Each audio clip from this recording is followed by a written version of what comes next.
കേരളത്തിലെ പുതിയ തെരഞ്ഞെടുപ്പ് ഫലങ്ങൾ പുറത്തുവന്നതിന് പിന്നാലെ സംസ്ഥാന രാഷ്ട്രീയത്തിൽ വലിയ ചർച്ചകൾ ആരംഭിച്ചിട്ടുണ്ട്. ഒരിക്കൽ ശക്തമായി നിലകൊണ്ടിരുന്ന ഭരണകക്ഷിക്ക് ഇത്തവണ തിരിച്ചടി നേരിടേണ്ടി വന്നു. വികസനവും പദ്ധതികളും മുന്നോട്ട് വെച്ചിരുന്നുവെങ്കിലും ജനങ്ങൾ ഭരണവിരുദ്ധ വികാരം ഉയർത്തിയത് ഫലത്തെ ബാധിച്ചു എന്നത് പൊതുവായ വിലയിരുത്തൽ. മുഖ്യമന്ത്രി പിണറായി വിജയൻ മത്സരിച്ച ധർമ്മടം മണ്ഡലത്തിൽ പോലും ഭൂരിപക്ഷം വലിയ തോതിൽ കുറഞ്ഞത് ശ്രദ്ധേയമായി. മുൻ തെരഞ്ഞെടുപ്പുകളിൽ വലിയ ഭൂരിപക്ഷത്തോടെ ജയിച്ചിരുന്ന അദ്ദേഹം ഇത്തവണ വളരെ കുറഞ്ഞ വ്യത്യാസത്തിലാണ് വിജയിച്ചത്. 2016 ഏകദേശം 36,000 വോട്ടിനും 2021 50,000-ലേറെ വോട്ടിനും ജയിച്ചൊരിടത്ത് ഇപ്പോൾ അത് 20,000-ന് താഴെയായി കുറഞ്ഞത് വലിയ രാഷ്ട്രീയ സന്ദേശമാണ് നൽകുന്നത്. ഈ മാറ്റം അപ്രതീക്ഷിതമല്ല എന്നാണ് രാഷ്ട്രീയ നിരീക്ഷകർ പറയുന്നത്. കഴിഞ്ഞ കുറച്ച് വർഷങ്ങളായി സർക്കാരിനെതിരെ ഉയർന്ന വിമർശനങ്ങളും വിവാദങ്ങളും ജനങ്ങളിൽ ഒരു തരത്തിലുള്ള അസന്തോഷം ഉണ്ടാക്കിയിരുന്നു. അത് തെരഞ്ഞെടുപ്പിൽ പ്രകടമായി എന്ന് പറയാം. വികസന പദ്ധതികൾ ഉണ്ടായിരുന്നെങ്കിലും സാധാരണ ജനങ്ങൾക്ക് സർക്കാർ പ്രവർത്തനങ്ങളെ എങ്ങനെ കാണുമെന്നത് തെരഞ്ഞെടുപ്പിൽ പ്രധാനമായി പ്രതിഫലിച്ചിട്ടുണ്ട്. ഒരു കാലത്ത് ശക്തനായ നേതാവായി കണക്കാക്കപ്പെട്ടിരുന്ന പിണറായി വിജയൻ തന്നെ ഇപ്പോൾ പാർട്ടിക്ക് തിരിച്ചടിയായി എന്ന അഭിപ്രായം ഉയരുന്നു. 2016 പാർട്ടിയെ വിജയത്തിലേക്ക് നയിച്ച നേതാവ് തന്നെയാണ് 2026 പാർട്ടിയുടെ തോൽവിക്ക് കാരണമായതെന്നാണ് ചിലർ പറയുന്നത്.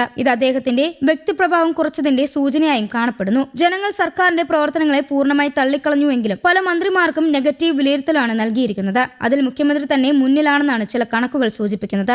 ഭരണത്തിന്റെ രീതിയും സമീപനവും ചിലപ്പോൾ ജനങ്ങൾക്ക് അകലം സൃഷ്ടിച്ചതായി തോന്നും. പിണറായി വിജയന്റെ രാഷ്ട്രീയ ജീവിതം വളരെ ദൈർഘ്യമുള്ളതാണ്. 18 വർഷം പാർട്ടി സെക്രട്ടറിയായി പ്രവർത്തിച്ച അനുഭവം അദ്ദേഹത്തിനുണ്ട്. പാർട്ടിയെ ശക്തിപ്പെടുത്തുന്നതിലും വളർത്തുന്നതിലും വലിയ പങ്ക് വഹിച്ചു. 2016 തെരഞ്ഞെടുപ്പിൽ LDFനെ വിജയത്തിലേക്ക് നയിച്ചതും അദ്ദേഹത്തിന്റെ നേതൃത്വമാണ്. അന്ന് UDF സർക്കാരിനെതിരെ അഴിമതി ആരോപണങ്ങൾ ശക്തമായിരുന്നു. ആ സാഹചര്യത്തിൽ മാറ്റം വേണമെന്ന് ജനങ്ങളുടെ ആഗ്രഹം LDF ഉപയോഗപ്പെടുത്തി. പിണറായി വിജയൻ ക്ലീൻ ഇമേജുള്ള നേതാവായി അവതരിപ്പിച്ചു. അതിൽ ജനങ്ങൾക്ക് വിശ്വാസം സൃഷ്ടിച്ചു. അതിന്റെ ഫലമായി LDF വ്യക്തമായ ഭൂരിപക്ഷത്തോടെ അധികാരത്തിലെത്തി. മുഖ്യമന്ത്രിയായ ശേഷം പിണറായി വിജയൻ പല വെല്ലുവിളികളും നേരിട്ടു. 2018 പ്രളയം, നിപ്പ വൈറസ്, കോവിഡ് മഹാമാരി തുടങ്ങിയ സംഭവങ്ങൾ സർക്കാരിന്റെ കഴിവ് പരീക്ഷിച്ചു. ഈ സമയങ്ങളിൽ സർക്കാർ എടുത്ത നടപടികൾ പലരും പ്രശംസിച്ചു. പ്രത്യേകിച്ച് നിപ്പയും കോവിഡ് കാലത്തും നടത്തിയ പ്രവർത്തനങ്ങൾ ദേശീയവും അന്താരാഷ്ട്ര തലത്തിലും ശ്രദ്ധ നേടി. പ്രതിദിനം മാധ്യമങ്ങളെ നേരിട്ട് വിവരങ്ങൾ പങ്കുവച്ചത്, പൊതുജനങ്ങളുമായി ബന്ധം നിലനിർത്തിയത് എന്നിവ നല്ല രീതിയിൽ സ്ഥിരീകരിക്കപ്പെട്ടു. കമ്മ്യൂണിറ്റി കിച്ചൺ, ഭക്ഷ്യ കിറ്റ്, സാമ്പത്തിക സഹായങ്ങൾ തുടങ്ങിയവ പദ്ധതികൾ ജനങ്ങൾക്ക് സഹായകരമായി. ഈ പ്രവർത്തനങ്ങൾ 2021 തെരഞ്ഞെടുപ്പിൽ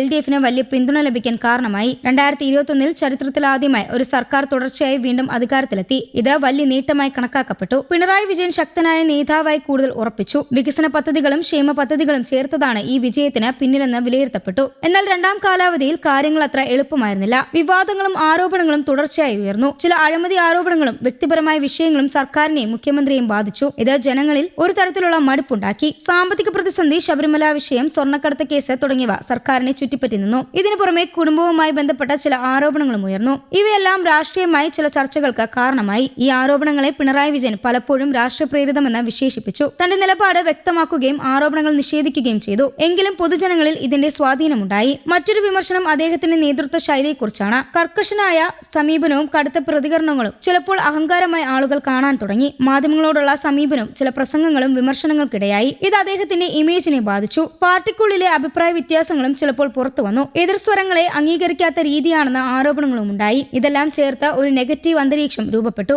ഈ തെരഞ്ഞെടുപ്പ് ഫലം പിണറായി വിജയന്റെ രാഷ്ട്രീയ ജീവിതത്തിൽ ഒരു വലിയ വഴിത്തിരിവായി കാണപ്പെടുന്നു. ഇനി മുന്നോട്ട് എന്താണെന്ന ചോദ്യമാണ് ഉയരുന്നത്. അദ്ദേഹത്തിന്റെ പ്രായവും രാഷ്ട്രീയ സാഹചര്യവും പരിഗണിക്കുമ്പോൾ വീണ്ടും തെരഞ്ഞെടുപ്പ് രംഗത്ത് സജീവമായി തുടരുക എളുപ്പമല്ലെന്നാണ് ചിലരുടെ അഭിപ്രായം. എന്നാൽ രാഷ്ട്രീയത്തിൽ അദ്ദേഹത്തിന്റെ പങ്ക് ഇവിടെ അവസാനിക്കില്ല. പാർട്ടിക്ക് മാർഗനിർദ്ദേശം നൽകുന്ന നേതാവായോ തന്ത്രജ്ഞനായോ അദ്ദേഹം തുടരാൻ സാധ്യതയുണ്ട്. അനുഭവ സമ്പത്ത് വലിയ ആസ്തിയാണ്. CPM-നും ഇതൊരു മാറ്റത്തിന്റെ സമയമാണ്. പുതിയ നേതാക്കൾ മുന്നോട്ട് വരാനുള്ള സാഹചര്യം ഉണ്ടാക്കും. പാർട്ടിയുടെ ഭാവി എങ്ങനെ രൂപപ്പെടും എന്നത് അടുത്ത കാലത്ത് വ്യക്തമാകും. ഈ തെരഞ്ഞെടുപ്പ് ഫലം ഒരു സാധാരണ രാഷ്ട്രീയം മാത്രമല്ല, ഇത് ജനങ്ങളുടെ മനോഭാവം വ്യക്തമാക്കുന്ന ഒരു സന്ദേശം കൂടിയാണ്. ഭരണത്തിൽ നിന്ന് ജനങ്ങൾ എന്താണ് പ്രതീക്ഷിക്കുന്നത്, എന്താണ് അവർ ഇഷ്ടമല്ലാത്തത് എന്നതിന്റെ സൂചന കൂടിയാണ്. ഇതെല്ലാ രാഷ്ട്രീയ പാർട്ടികൾക്കും പഠിക്കാനുള്ള ഒരു അവസരമാണ്. ജനങ്ങളോട് കൂടുതൽ അടുത്ത് നിൽക്കേണ്ടതിന്റെ പ്രാധാന്യം വീണ്ടും ഓർപ്പിക്കുന്ന ഒരു ഘട്ടമാണിത്. കേരളത്തിന്റെ രാഷ്ട്രീയ ഭാവി ഇനി എങ്ങനെ മാറുമെന്നത് ശ്രദ്ധയോടെ കാത്തിരിക്കേണ്ടതാണ്. News desk, Kerala Kaumudi.